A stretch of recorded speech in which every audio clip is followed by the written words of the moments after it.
The leaves and the ground were as wet as water could make them. We endeavored to get fire by flashing powder on the leaves. But this failing, we were forced by old master necessity to lay down with 3 other of our constant companions: fatigue, hunger, and cold. Private Joseph Plum Martin.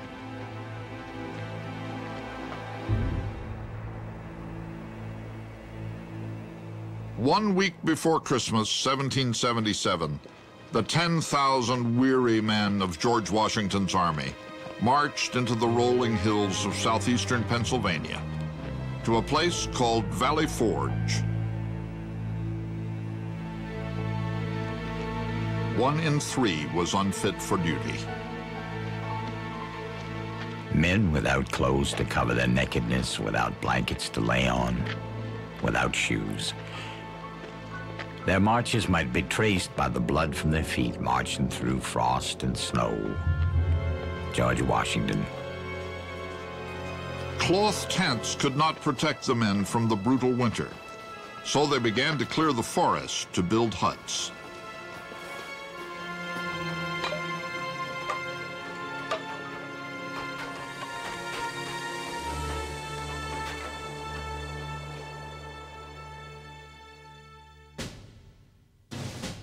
From Valley Forge, Washington could keep an eye on the British 21 miles away in Philadelphia. And a winter encampment in a remote place without distractions was exactly what the commander-in-chief needed. Washington meant to forge a real army this winter, disciplined and uniformed, men who would not retreat at the sight of a bayonet. He wanted an army like the English had. One of the ironies of Washington was that he was rather pro-British, and he wasn't pro-British politically, obviously. He tried to model the Continental Army along the lines of a traditional European army. So he was a conventional 18th century thinker.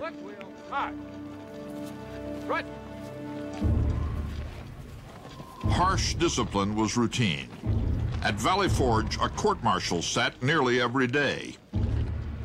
An officer caught stealing had his sword broken over his head in front of his company. Deserters received 100 lashes for the first offense, and the punishment would be drawn out for days. The men repeatedly ignored the rules of sanitation. Washington finally had to issue an order that any man caught relieving himself anywhere but at the latrines would be court-martialed. Washington knew that he had to be tough. He had to call in the men who were willing to do the things they need to do to keep a 18th century army in line. And I mean, that even means executing men when you have to in order to make sure that they understand that the rules are the rules. One of the factors about whippings, the floggings that were used as punishments in armies and navies of the 18th century is that you are inflicting a very, very painful surface wound that will leave a permanent scar so that people will know you had misbehaved, but that don't permanently disable the individual, because then he's no good as a sailor or a soldier. Washington had only 3 months to mold an army before spring arrived and the fighting resumed.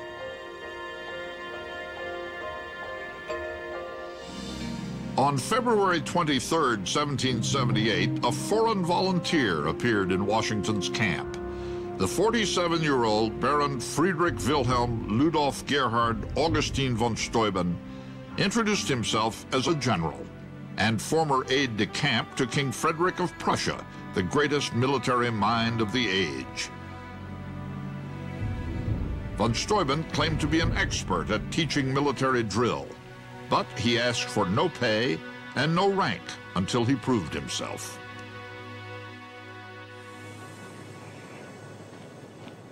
Impressed with von Steuben's credentials, Washington gave him the title of Acting Inspector General and the monumental task of training the American Army.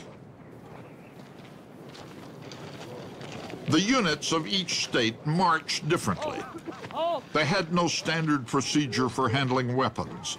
Their muskets were rusted.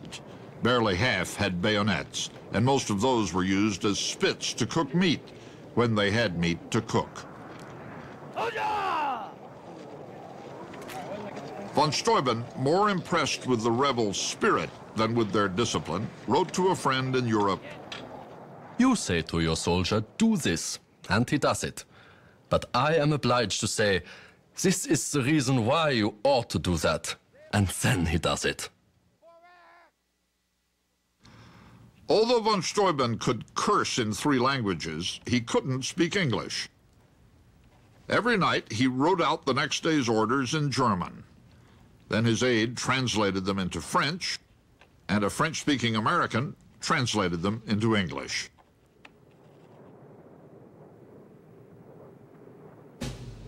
The right wheel, march.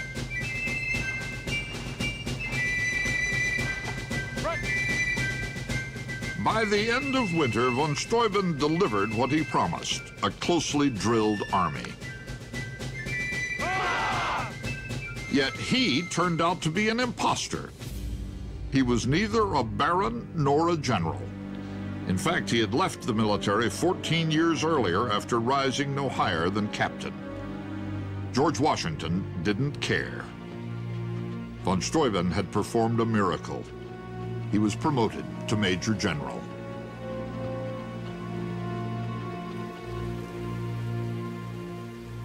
Well into spring, the men were still hungry, half naked, and plagued by diseases, dysentery, smallpox, fevers, tormenting rashes. Surgeon Albigenz Waldo summed it up. Poor food, hard lodging, nasty clothes, nasty cookery, vomit half my time, the devil's in it. By early May 1778, 2,000 men had died in camp. 2,000 more had deserted. The amazing thing to me is that these people deserted in such small numbers. People generally point out, 1 in 10 deserted at Valley Forge. One is tempted to ask the question, what kept the other 9 around? I think the soldiers of the Revolution suffered the privations and the hardships because of peer pressure. I think that was the major factor. Bottom line is your buddy in the mess, you know, the guy that you cook this measly portion with and stand out in the rain with.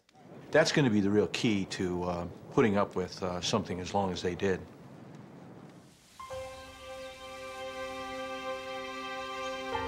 On May 5th, incredible news arrived at Valley Forge to cheer the soldiers. France had joined them in the war. Benjamin Franklin in Paris had signed agreement with the French government to enter into alliance with the Americans for so long as the struggle took against the British.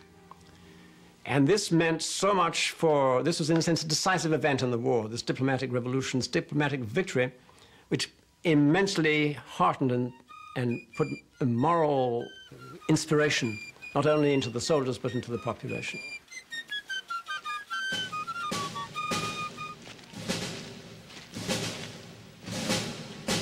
At Valley Forge, the soldiers marched and wheeled amid loud cheers for the King of France.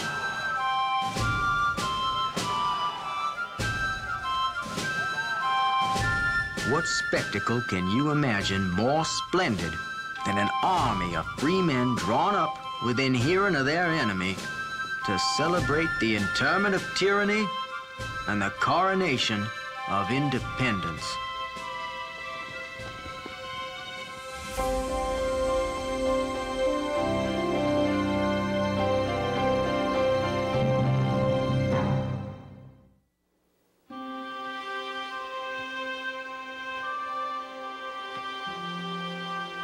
Washington is certainly a most surprising man that he should, with a ragged, undisciplined people, so long keep a British general at bay. It is astonishing. General Howe, a man brought up to war from his youth, to be puzzled and plagued for 2 years by a Virginia tobacco planter. O Britain, how thy laurels tarnish. An American loyalist.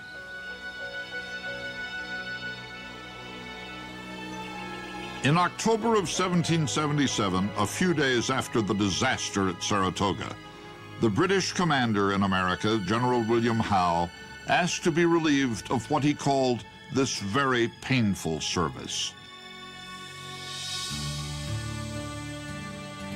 He then spent a festive winter in Philadelphia with his American mistress. Their affair became so notorious that it was mocked in a popular song. Sir William, he, snug as a flea, lay all his time a-snoring, nor dreamed of harm as he lay warm in bed with Mrs. Loring.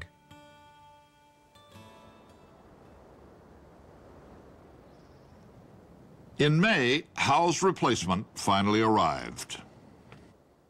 General Henry Clinton was a very unfortunate character. He had wanted high command, but he got it at the stage when the British were actually recognizing that America was just one theater amongst many in this war that had broadened into a global struggle. He was rather lacking in confidence in himself. He was a complex character. Many people have said that he was ideally suited to be a second in command.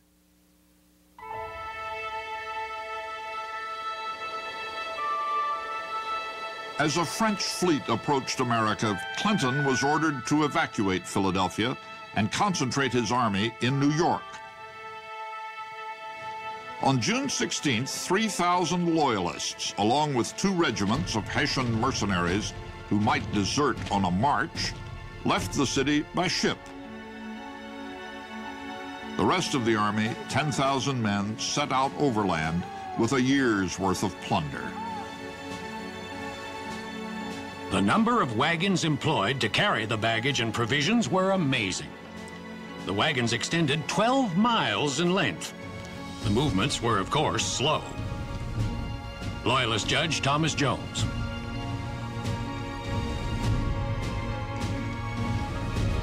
As the British retreated, Washington saw a rare chance to fight them on his terms.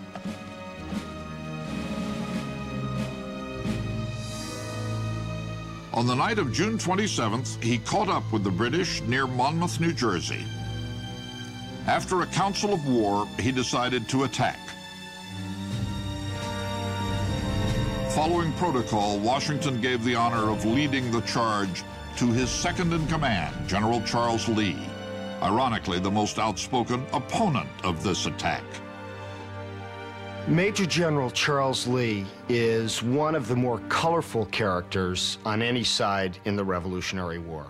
He had apparently a very squeaky type of voice, so he got on people's nerves that way. He also firmly believed that when God had created Charles Lee, he had achieved the pinnacle of success and nobody else was ever going to come close. Lee wanted to be commander-in-chief himself. He considered Washington, in his words, not fit to command a sergeant's guard.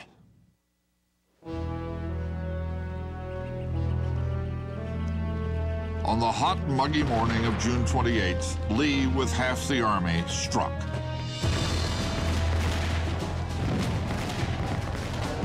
Twice the British counterattacked. Twice they were beaten back.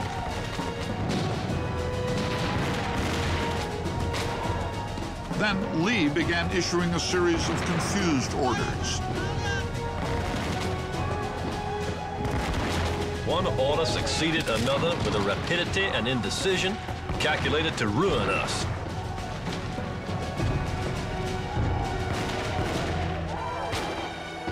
A regiment was ordered to form behind the fence and as speedily commanded to retire. All this disgraceful retreating. Colonel John Lawrence. You have in Charles Lee an officer who missed Valley Forge, who missed the entire 1777 campaign. He made decisions at Monmouth based on the way he last remembered the American army fighting, not on what that American army was capable of doing.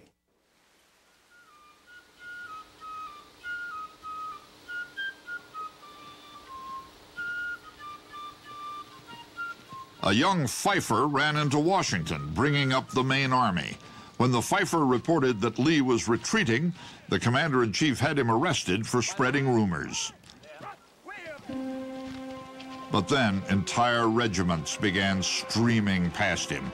Washington spurred his horse straight toward the battlefield. We had not retreated far when the commander-in-chief crossed the road. I heard him ask our officers by whose order the troops were retreating. And being answered by General Lee's, he said something, but he was too far off for me to hear it distinctly. Those who were near him said that his words were, "Damn him." Private Joseph Plum Martin. Washington had always struggled to control his temper. When he spotted General Lee riding away from the battle, he lost it. It was on a day that would have made any man swear. Yes, sir, he swore on that day, till the leaves shook on the trees. Never have I enjoyed such swearing before or since. General Charles Scott. Only 200 yards from the British, Washington personally halted the retreat and rallied the men. He rode all along the lines amid the shouts of the soldiers, cheering them by his voice and example, and restoring the fortunes of the fight. Never had I beheld so superb a man. The Marquis de Lafayette. The British pressed their attack. This time, the Continentals stood their ground. Monmouth is one of the bigger battles that's fought in the Revolution in terms of numbers of men on both sides engaged. And it's a battle that's fought almost exclusively with regulars. So it's really regular against regular. It's the test. How well did Steuben train? Because it's pretty much an even-up contest. You see, time after time after time, when they sit there and duke it out, the American unit cracks the British unit.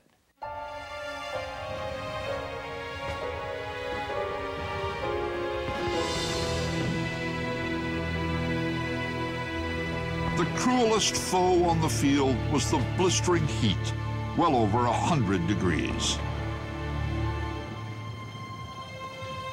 We're talking about a record heat wave, and not just a record heat wave, a humid heat wave. There are more casualties in some units of men dying from heat stroke than were killed in some of the units. It was a devastating day to try to fight in.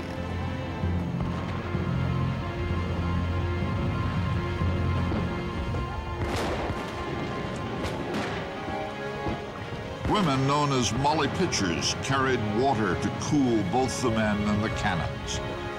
When one, Mary Ludwig Hayes, saw her husband go down, she rushed in herself, 7 months pregnant, and took his place. A cannon shot from the enemy passed directly between her legs, carrying away all the lower part of her petticoat. Looking at it with apparent unconcern, she observed that it was lucky it did not pass a little higher, for it might have carried away something else. Joseph Plum Martin.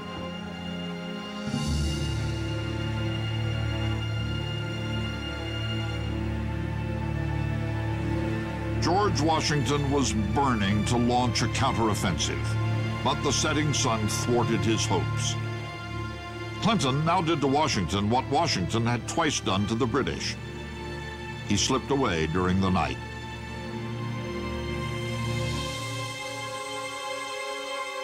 The longest battle of the war ended in a draw, but Washington's army, drilled in the snows of Valley Forge, proved itself in the heat of Monmouth.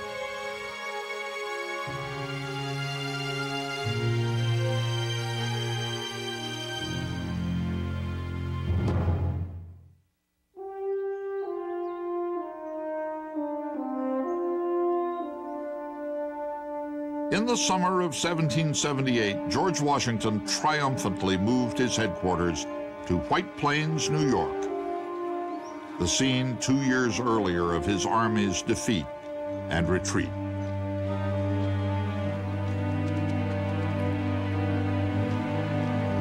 Private Joseph Plum Martin walked the old battlefield. Crude, shallow graves no longer concealed the skeletons of former enemies. Here were Hessian skulls. Poor fellows. They were left unburied in a foreign land. They should have kept at home, but the reader will say that they were forced to come and be killed here, forced by their rulers who have absolute power of life and death over their subjects. Well then, bless the kind providence that has made such a distinction between your condition and theirs.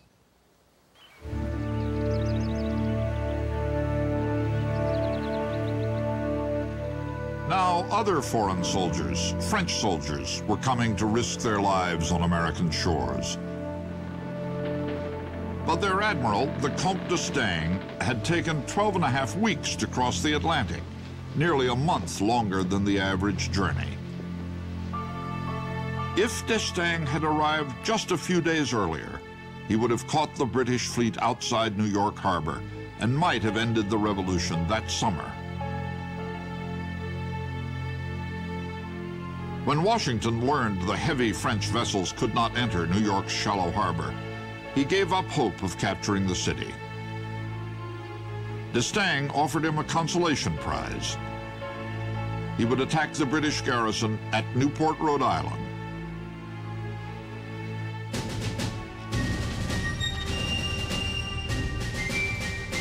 For the first Franco-American campaign, the rebels raised 6,000 enthusiastic militiamen, among them John Hancock, making his debut as an Army colonel, and Lieutenant Colonel Paul Revere, now heading an artillery unit in the Massachusetts militia. The elegant French were less than impressed. I have never seen a more laughable spectacle. All the tailors and apothecaries in the country must have been called out. They were mounted on bad nags and looked like a flock of ducks in crossbelts. Chevalier de Pontibon. American General John Sullivan and the Comte d'Estaing agreed to synchronize their attack on Newport. The French would land 4,000 troops on the west of the island, then begin a naval bombardment. The Americans would land on the eastern side and join the French north of the city. But Sullivan jumped the gun. He saw a sudden opening in the British defenses and decided to move his men a day early without consulting d'Estaing. The French admiral was infuriated. He called the breach of plan an insult to France. John Sullivan was a political appointee as one of the earliest general officers appointed by Congress. Many came to regret his appointment. John Adams, for example, after the Battle of New York, wrote home and said that it was a shame that the first bullet fired by the British didn't go through the head of John Sullivan that day. As d'Estaing and Sullivan argued, 20 British warships arrived from New York. The French and British fleets spent the next 24 hours maneuvering for the favor of the wind.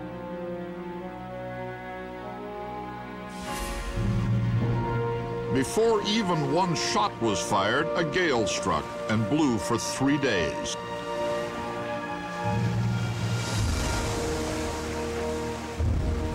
The fierce winds and roiling waves knocked down masts and broke off rudders.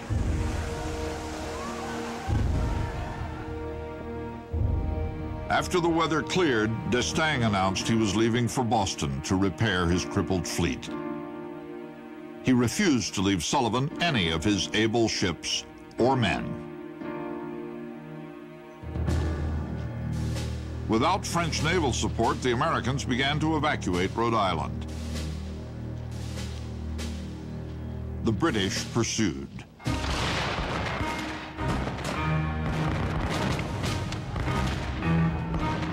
Some of the most furious fighting of the day took place between Hessians and the 1st Rhode Island, a newly formed regiment of 125 black soldiers.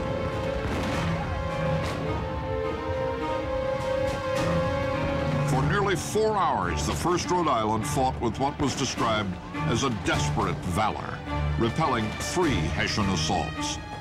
They killed or wounded nearly 5 times more men than they lost in one of the fiercest actions of the war.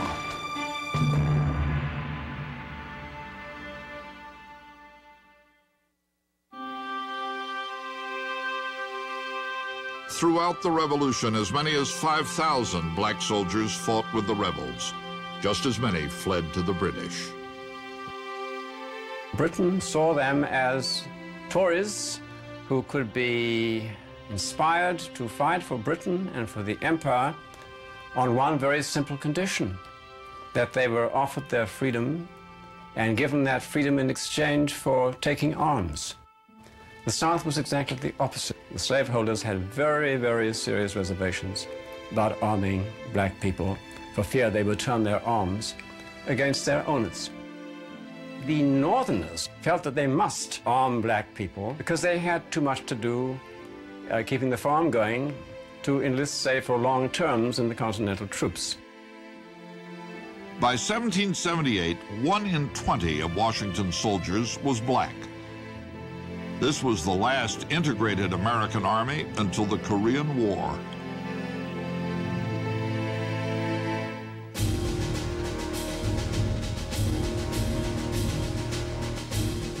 The battle for Rhode Island ended in a military setback and a diplomatic blunder.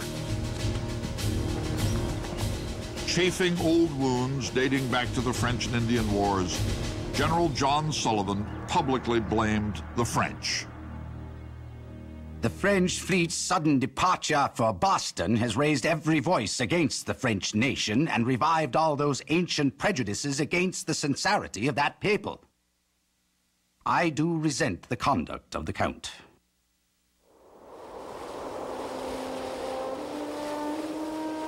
The French fleet sailed for the West Indies, taking with it the bright promise of the alliance. And for 1778, Washington's last hope for a victory.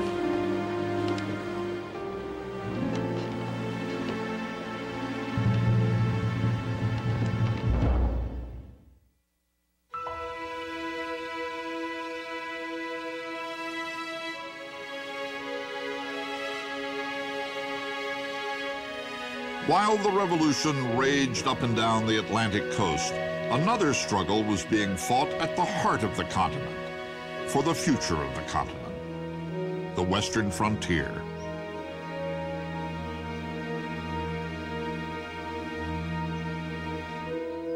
For years, American settlers had been pushing their way into Britain's vast lands beyond the Allegheny Mountains. In response, the British began inciting their Indian allies to attack them. On the whole, the Native Americans, the Indian tribes, supported the British in the American Revolution because they believed that they stood a better chance of retaining their lands than if the notoriously land-hungry colonists controlled the frontier areas.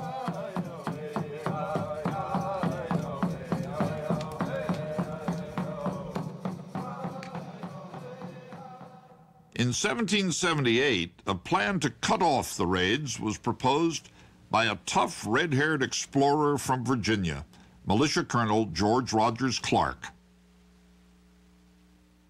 He would attack the undermanned British forts in the Northwest, present-day Ohio, Michigan, Indiana, and Illinois.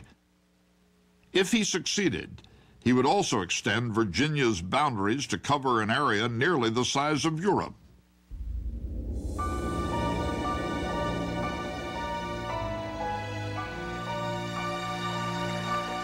On the 26th of June, Clark and 175 frontiersmen shot the rapids of the Ohio River into enemy territory.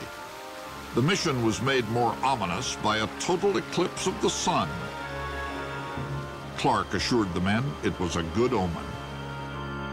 Pushing them around the clock, Clark got his men to the mouth of the Tennessee River in 4 days. then led them overland to hack their way through 50 miles of forest. George Rogers Clark, is he a great tactician? Not terribly. Is he a great planner? Not really. But he can get men to walk through swamps. He can get men to do incredible feats that they don't believe they can do themselves.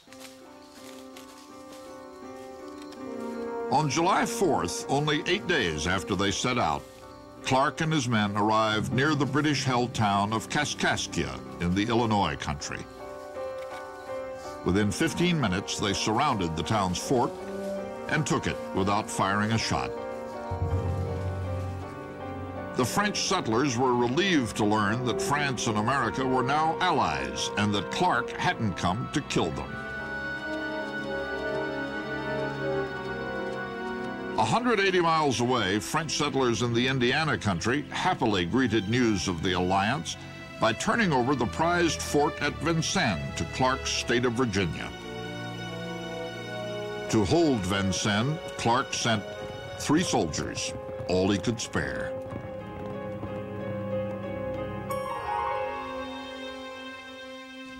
Six months later, the fort was retaken by British Lieutenant Governor Henry Hamilton, called the hair buyer for his willingness to purchase rebel scalps. When Clark heard of the loss of Vincennes, he lamented, "I would have bound myself for 7 years a slave to have 500 troops." What he did have were 150 troops and few supplies.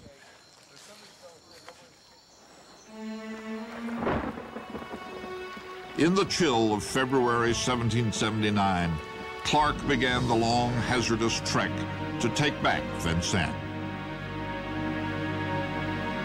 In places, the country was flooded 5 miles across with chest-deep, icy water. Rarely did the men wear dry clothes or sleep on dry ground. Not one deserted. They began to think themselves superior to other men, and that neither the rivers or seasons could stop their progress. George Rogers Clark.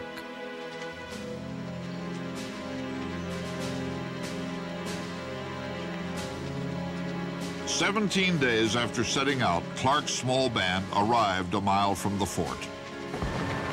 To give the illusion of several columns, Clark divided his men and, as in the biblical Battle of Jericho, told them to make as much noise as they could. Colonel Hamilton assumed some drunken locals were firing off their guns until one of his men fell from a rifle shot. The next morning, Clark demanded that Hamilton surrender immediately and unconditionally. Hamilton refused. That afternoon, Clark forced Hamilton's hand. His men had just captured an Indian raiding party, including the young Ottawa chief Makut Mong. Clark ordered the Indians tomahawked in full view of the fort.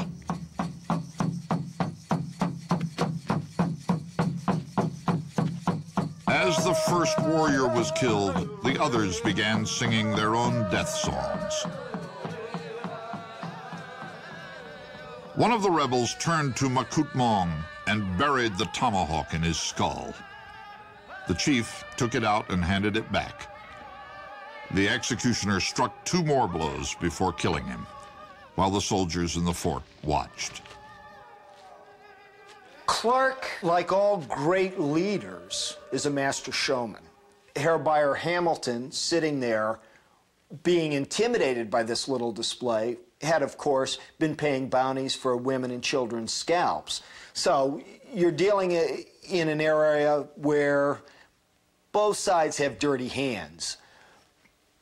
By our standards, it's not ethical conduct. Did it work? Yeah, you bet. It bluffed him right into surrendering. Clark was still wiping blood from his hands when he met Hamilton.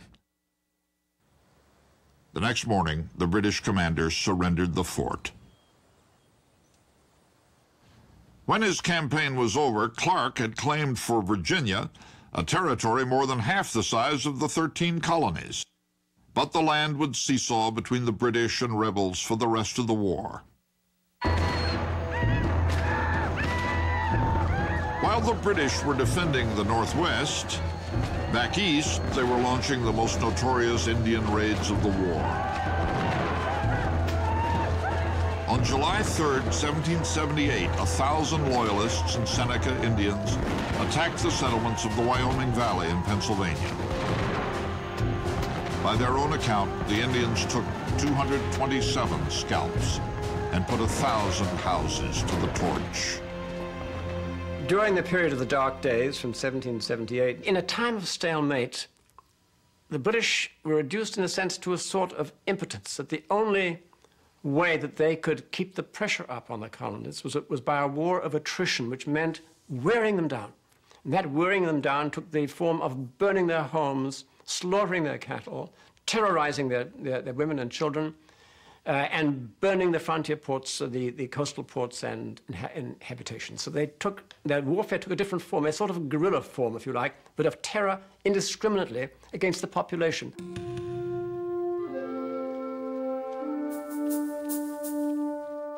In November, about 50 miles west of Albany, a party of Mohawk warriors and Tory Rangers descended upon Cherry Valley, New York. The town was plundered and torched. 32 men, women, and children were slaughtered, many both scalped and dismembered. For both Congress and General Washington, the massacres were the last straw. In February of 1779, Washington ordered the total destruction and devastation of the Indian settlements and the capture of as many prisoners of every age and sex as possible. The Indian country was not merely to be overrun, he said, but destroyed. The commander-in-chief committed nearly 5,000 troops to the mission. The American Army leveled more than 40 Indian towns and their fields and their orchards. 80% of the Seneca's tribal land was ravaged. Devastated, the Six Nations of the Iroquois were forced to beg food from the British that bitterly cold winter. Hundreds died of starvation and disease. Others froze to death. The Iroquois never recovered. Years later, the great Seneca chief corn planter confronted George Washington. When your army entered the country of the Six Nations, we called you the Town Destroyer. And to this day, when that name is heard, our women look behind them and turn pale, and our children cling close to the necks of their mothers.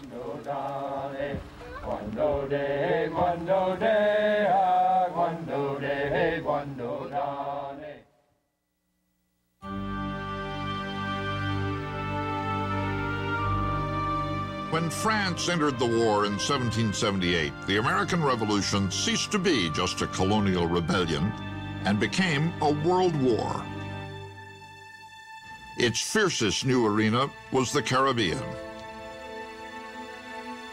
The great fortunes of 18th century Europe were built on sugar harvested in the West Indies. Here, a bitter struggle raged over this sweet crop. In 1779, Charles III of Spain joined his nephew, Louis XVI of France, against England to win control of these bountiful islands.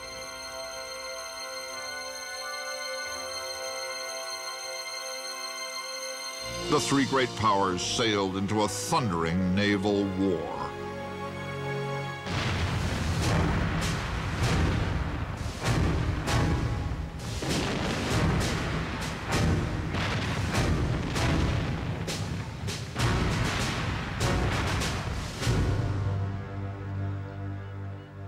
When the revolution began, Britain had 270 warships.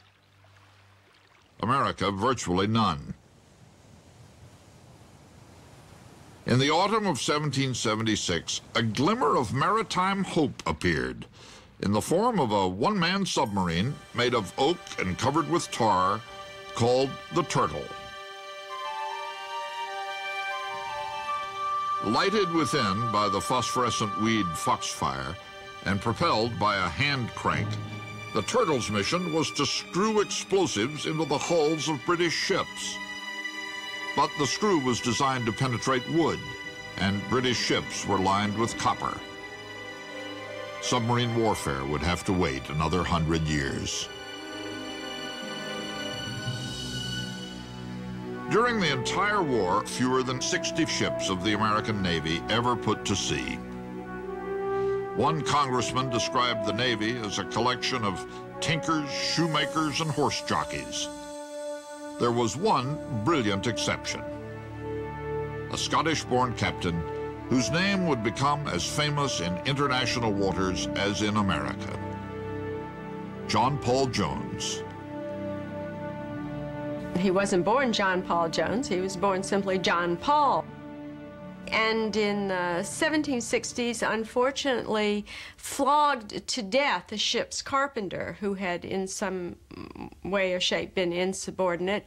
And he was accused of murder and cleared ultimately of the charges. But in the 1770s, he once again murdered a mutinous sailor, and fearing that he would once again be charged with murder, he fled and took refuge in America, where he added the name Jones.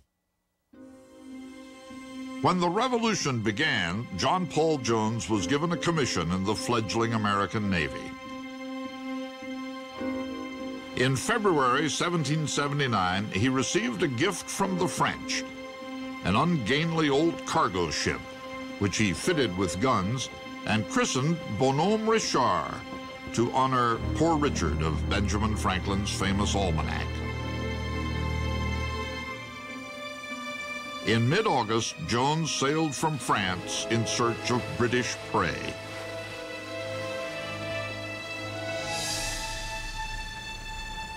On the night of September 23rd, off the coast of England, Jones came abreast of the Serapis,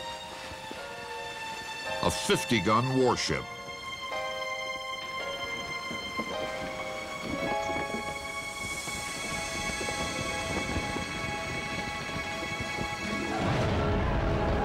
As the ships opened fire, there was a deafening roar. Two of Jones' largest cannons exploded, decimating his crew.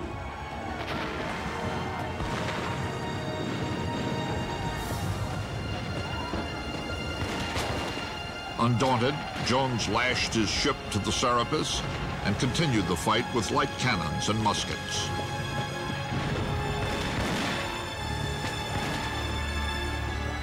It became clearly apparent that the American ship was dominated by a will of the most unalterable resolution, and there could be no doubt that the intention of her commander was, if he could not conquer, to sink alongside. Captain Richard Pearson. They just blasted away at each other.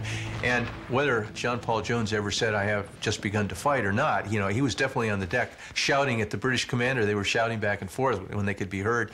And the British commander probably decided, this guy's nuts. I'm never going to defeat him. It's just, I mean, this is just ridiculous. We're all going to end up killing each other. John Paul Jones wouldn't stop. Finally, when the Serapis mainmast began to totter, Captain Pearson had had enough. The captain of the Serapis gave repeated orders for one of his crew to haul down the English flag, but no one would stir to do it. They were afraid of our riflemen. The captain, therefore, ascended the quarterdeck and hauled down the very flag which he swore he would never strike to that infamous pirate, J.P. Jones. Lieutenant Nathaniel Fanning. The fight lasted more than 3 hours. Each side lost about 150 men, almost half of each crew. The victorious Bonhomme Richard sank 2 days later, and Jones sailed away on his new ship, the Serapis.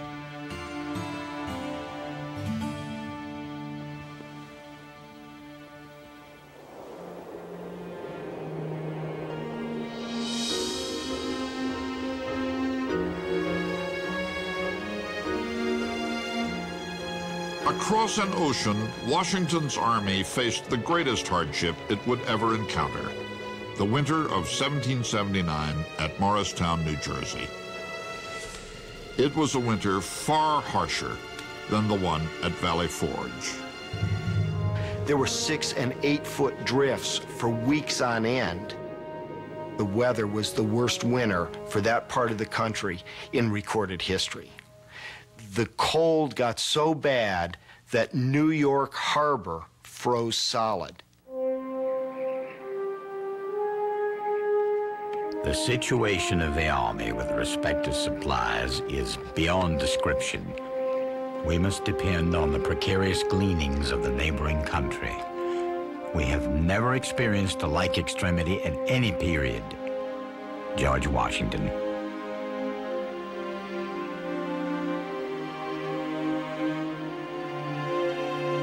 We were absolutely, literally starved. I do solemnly declare that I did not put a single morsel of victuals into my mouth for 4 days and as many nights, except a little black birch bark which I gnawed off a stick of wood, if that can be called victuals. I saw several men roast their old shoes and eat them. Some of the officers killed and ate a favorite little dog that belonged to one of them, Private Joseph Plum Martin.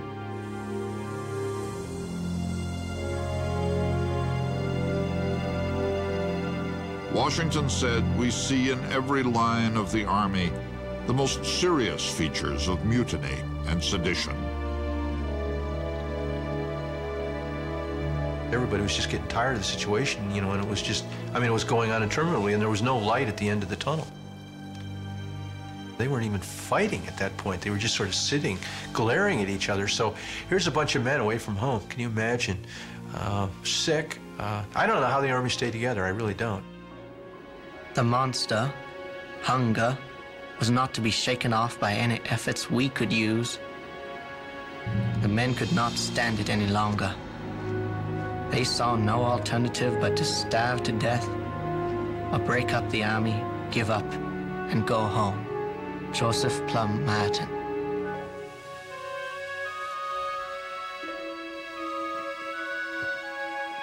As night fell on May 25th, 2 Connecticut regiments shouldered their muskets and began to march out of camp.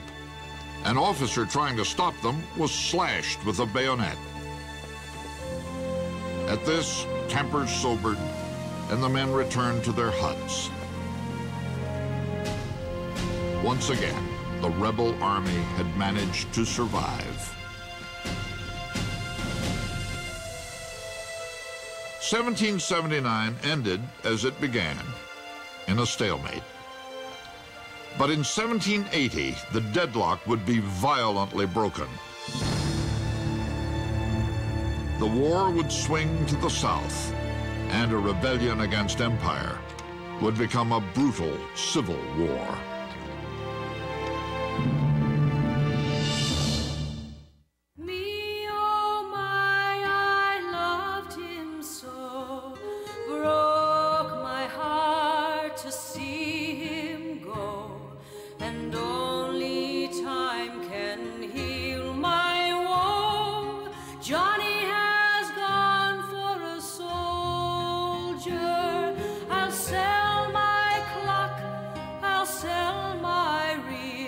Likewise, I'll sell my spinning